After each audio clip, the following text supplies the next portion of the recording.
উপদেষ্টা chairperson council উপস্থিত আছেন কুমিল্লা হাজী আমিনা রশিদ ইয়াসিন, উপদেষ্টা মন্ডলীর সদস্য চেয়ারপারসন বাংলাদেশ জাতীয়তাবাদী দল বিএনপি সহ উপস্থিত আছেন সেলিম ভাই, আমাদের বিভাগীয় সাংগঠনিক সম্পাদক, উপস্থিত বিভিন্ন উপজেলা পৌরসভা থেকে আগত কাউন্সিলর বৃন্দ, নেতৃবৃন্দ এবং কুমিল্লা মহানগর এবং বিভিন্ন কুমিল্লা উত্তর থেকে আগত সম্মানিত নেতৃবৃন্দ, আসসালামু আলাইকুম।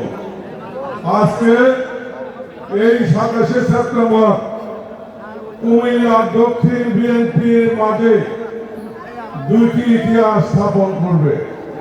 একটি হলো এই কাউন্সিলে উপস্থিত থাকবেন প্রধান অতিথি হিসাবে এবারই প্রথমবারের মতো আমাদের দল বাংলাদেশ জাতীয়তাবাদী দল বিএনপির ভারপ্রাপ্ত চেয়ারম্যান জনাব তারেক রহমান। এটা আমাদের জন্য ইতিহাস। দ্বিতীয় ইতিহাস হলো জাকারিয়া তাহের সুমনের নেতৃত্বে, হাজী ওয়াসিমের নেতৃত্বে আজকের মতো এত বিশাল সমাবেশ করে কুমিল্লার বুকে এত বড় কাউন্সিলর হয় নাই। আমরা কুমিল্লা জেলা দক্ষিণ বিএনপি আমাদের প্রাণপ্রিয় নেতা জাকারিয়া তাহের সুমনকে আমরা অভিনন্দন জানাচ্ছি ওনার নেতৃত্বের জন্য। এবং শুধু নেতৃত্বই নয়, উনি নেতৃত্বের ধারাবাহিকতা পাল্টে দিয়েছেন, যেটা কোনো বাংলাদেশে সৃষ্টি হয় নাই।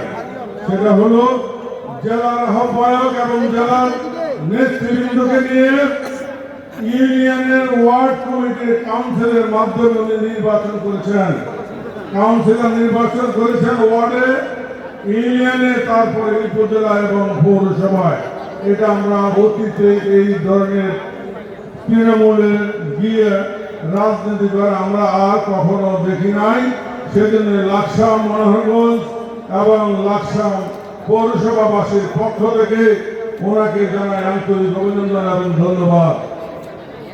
প্রিয় ভাই আমার, আপনারা জানেন ফ্যাসিস্ট হাসিনা সরকারের আন্দোলন সংগ্রামে আজকে আমরা যারা এই মাঠে উপস্থিত এবং মাঠের বাহিরে হাজার হাজার লোক যারা দাঁড়িয়ে বক্তব্য শুনছেন, আমরা কেউই কিন্তু নির্যাতনের হাত থেকে রেহাই পাই নাই। নির্যাতন, ঘুম হয়েছে লাকসামের প্রিয় নেতা সাইফুল ইসলাম হিরো এবং হুমায়ুন কবির পারভেজ। খারাপ খুন নির্যাতনের যত উপায় কায়দা আছে ফ্যাসিস্ট হাসিনা আমাদের উপরে সবকিছুই পরিচালনা করেছে।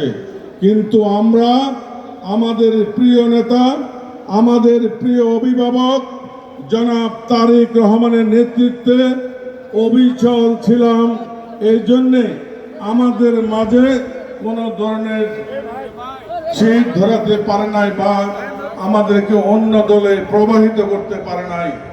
আমি একটি উদাহরণ দিয়ে আমি আমার বক্তব্য শেষ করব। 2018 সালে আমি ডিজিএফআই কর্তৃক আয়নাগরে বন্দী থাকি 22 দিন।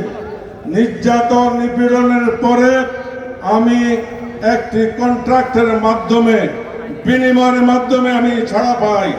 ছাড়া পেয়ে আমি অসুস্থ হয়ে আমি ঢাকার একটি হসপিটালে ভর্তি হই আমার জীবনে বাঁচানোর জন্য। আমি আইসিইউতে ভর্তি ছিলাম। হঠাৎ রাত 2টার সময় আইসিইউতে ভোটের আওয়াজ। আমি মনে করছি এই যে বুঝে আবার আমাকে ডিজিএফআই আসে বুঝে নিয়ে যাচ্ছে। আমি কিছুক্ষণের মধ্যেই বললো যে আবুল